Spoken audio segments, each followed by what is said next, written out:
Hey guys, how's it going? It's HelpfulLockPicker here, and the video I have for you today is going to be going over a way to bypass this Fortress 1840D padlock in just a few seconds. But as you can tell, this lock is working very well, and what we're going to do is we're going to utilize the comb pick approach to get this lock opened in just a few seconds.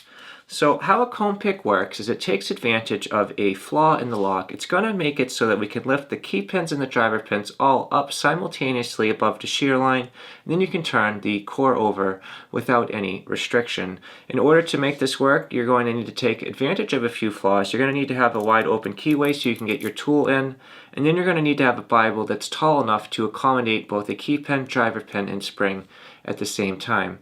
But in order to do this, it is just a very simple task. You just need to insert your comb pick, align it with all of the key pins, lift straight up, and then turn, and then your lock opens up just like this.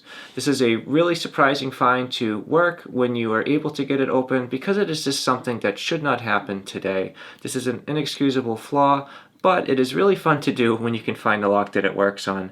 But either way, guys, this is all that I have for you today. This has been utilizing the comb pick on the Fortress 1840D.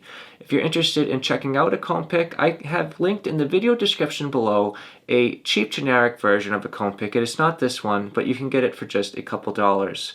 But either way, guys, if you have any questions or suggestions at all, please drop them in the comment section below. If you enjoyed this video and you'd like to see more like it, please subscribe. As always, thank you so much for checking this out, and I hope you all have a great day, and I'll see you in the next video.